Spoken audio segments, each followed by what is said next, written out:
Hello and welcome to my podcast.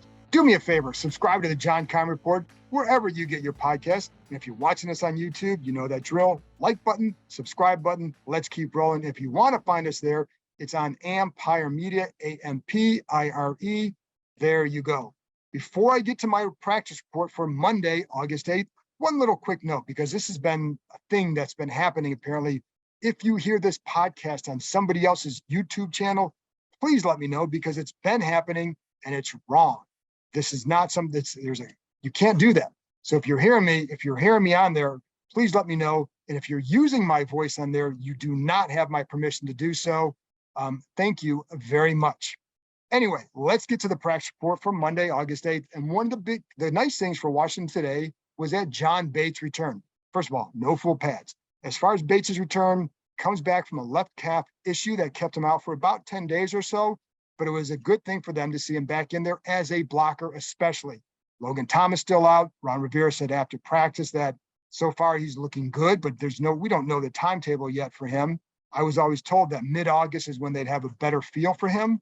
And then you still have Cole Turner out with his hamstring issue. I was told that it's not serious, but it's something that you have to make sure with the soft tissue injuries, as we have seen, that they are healed before you get them back out there and risk losing somebody like that for several more weeks, if not more, if you go out there and re-injure it. So I think they're going to be very cautious with him as well. Abundance of caution, as they say. Anyway, but it was good to see John Bates back out there for the Commanders. And one play in particular shows why. And again, his prowess as a blocker. He is their best blocker. So there was one run play in the full team work. He got limited full team work, but in this play, he was matched up against Montez Sweat. Good matchup to watch, right? So on this play, he was able to, Sweat comes upfield, but Bates was able to get his feet and get instant control of Sweat, and then use his strength to move him and then turn him out of the way. And he moved him out of that hole. Did not throw him to the ground, but certainly wrestle him out of the way. And you could see Sweat kind of leaning off balance, almost fading, falling to his right a little bit. Sweat's had a good camp, but it was a good block by John Bates, and it's why he's important to keep on that, to have him on that field. The other tight end I want to talk about is Armani Rogers. Curtis Hodges, an undrafted free agent tight end, was not practicing today, but Rogers was out there, and he's taking advantage of his opportunities. Ron Rivera said afterwards about Rogers that there are times where the routes just aren't there; they're not consistent. And I have already told you about some blocking issues that he may have to clean up with his strength or whatever. I've seen him getting knocked to the ground a couple of times. See him being willing, but sometimes you have to be more than just willing. You have to succeed. But what I know is he runs well, he's athletic, and they like him. He's a guy that's certainly worth keeping around to see how he develops, if nothing else. But he made a couple plays in practice today where one was over linebacker Khalid Hudson, one was over another backup linebacker, and just throws up high. He's tall, able to get over the linebacker, nice throw. Rivera did say on some routes where it's like we might see that 10 to 15-yard catch, nice catch. They might see maybe if he runs a route a little bit differently, it's a bigger play. And that's one thing. One thing is I'm always like, we have to be so results oriented because that's all we can go on. We're not watching practice film. You don't have access to that. I do remember once back in the day sitting down and watching film with Al Saunders. And there was a play by Jason Campbell in a preseason game that we went over. He's like, so what I see on that play is a 48-yard completion out of his own end zone. Nice. You get out of your own end zone, 48 yards. Who doesn't want that? What he saw was a wasted opportunity because Campbell took too long to throw the ball on this particular play. He said that play should have been a touchdown. So we see 48 yards, nice job. They see should have been a touchdown if you throw it on time and in rhythm. I'm not saying that Rodgers would have, but the point is that that's how coaches a lot of times look at it. We see results. They're going to go back and look and see, did he do this right? How was the route? Because consistency wins in the end. But having said that, Rodgers has looked good for a guy who's converting to the tight end position after playing quarterback in college. Athletic, runs well, and I think he's a guy worth watching in the preseason. Where does he go from here? Let's go to the cornerbacks, and I bring those up because William Jackson wasn't out there again today. And I'm going to point this out because I was curious to see who goes in there now that he's out. Well, it was Danny Johnson came in as the third cornerback, and that just just to give you a little bit of a where do the backup corner stand at this point. Well, Johnson went in there. It was, first of all, it was Benjamin St. Juste and Kendall Fuller. And then when they needed a third corner, Johnson went in there. He can play inside, he can play outside. I think that competition is interesting because Christian Holmes has had a nice camp. Cornelder has had a nice camp. But Johnson is very consistent and has gotten better over the years. And I think that's what gives him an edge. It's conceivable all three corners make the roster. That would give him 6. But it's also possible that those 3 are fighting for 2 spots.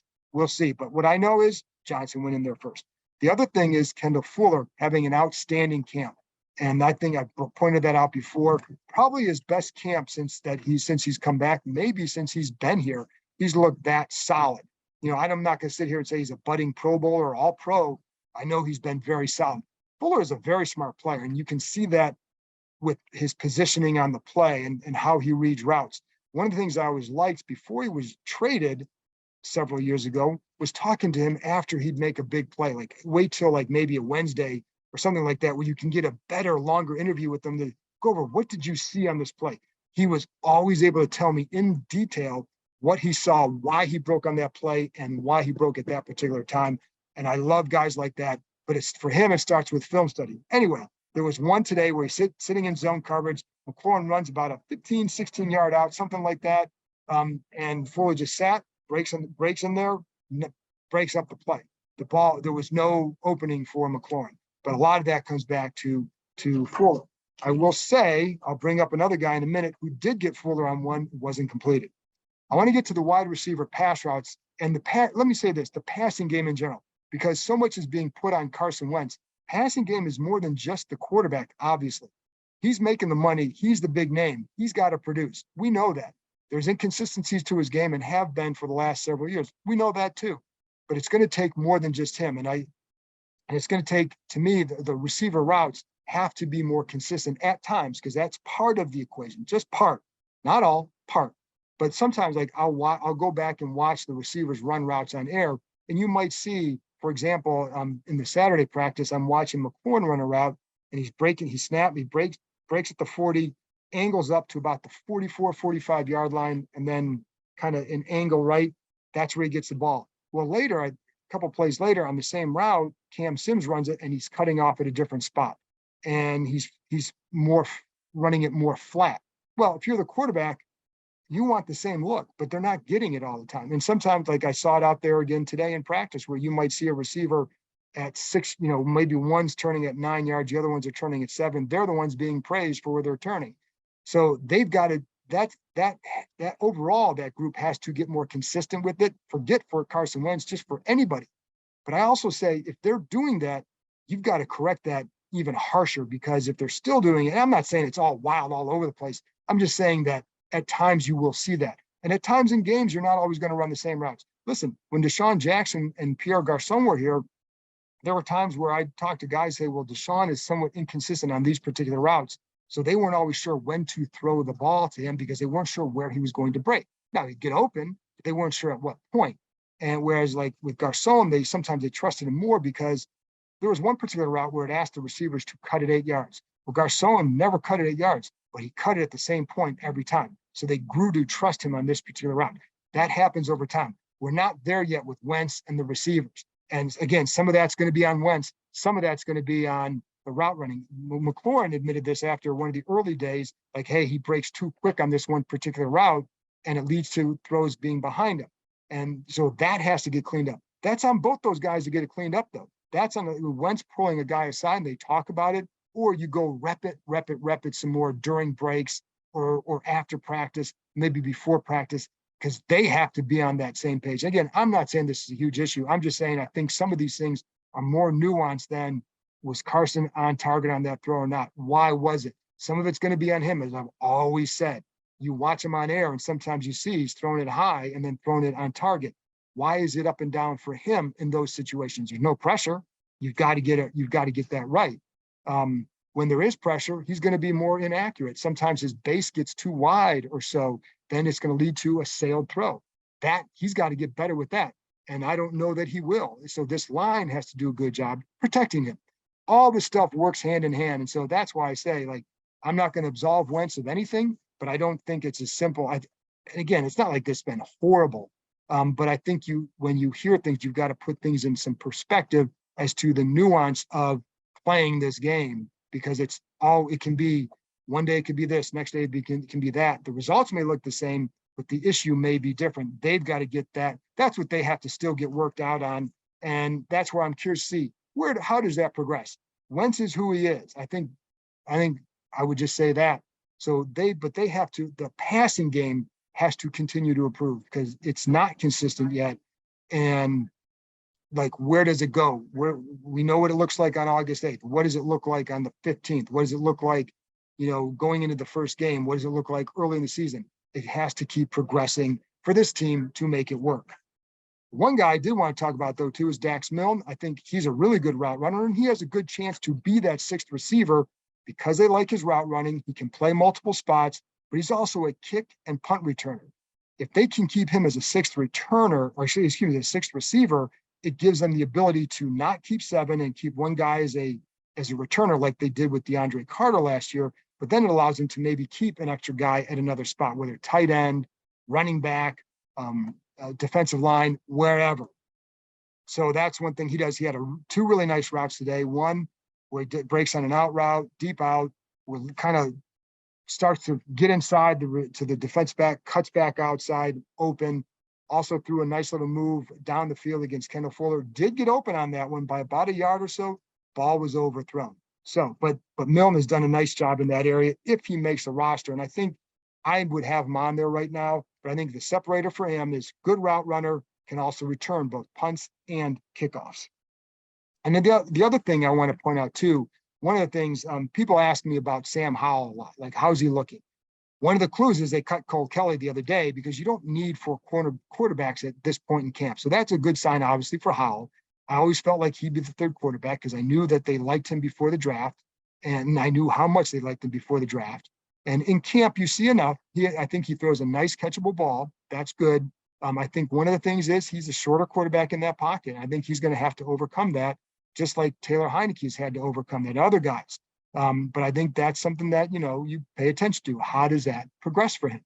And there are times, there's a big gap between Heineke and Sam Howell, by the way. So don't envision him winning that job. He's going to be the third quarterback this year. If he's playing, it's because there are injuries to others. One of the differences between Heineke and Howell and then Carson Wentz is that height difference. And I'm going to point out one play that I pointed out the other day in the podcast, which was a little, it was on the play in the practice where Wentz looks to his left, starts to throw the ball, brings it down because Kendall Fuller jumps the route, would have picked it off or broken it up. And he quickly turns and hits Armani Rogers on the right, probably in the right hash or so, but on the other side of the field. But the whole reason he could do that, he can scan the field. He's got the size, he's got the height to look over the line, scan the field, get to Rogers. One of the things that they'll tell you, like with a guy, like a shorter quarterback, like a Heineke or Howell, they might get back there, but because it's harder for them to see over that line, that you may not see that as fast as Wentz did on that play. Just one little thing where the height does matter. Two more things here, folks. Jamin Davis talked to us after practice. One of the things he said is that he feels 10 times more comfortable on the field. He feels more like himself. We'll see where that goes. One of the things I think they're discovering is that he probably plays better closer to the line of scrimmage, give him a chance to just kind of react and go get it. It's a little bit more like what he would do at Kentucky as far as just go get it. But you can't always play your guys that close because you're going to have different packages. But I think that's something that I'd be curious to see. Would they put him that more close to the line, a little bit closer to the line to help him? Maybe. But the area where he does excel, where he needs to excel, is in coverage.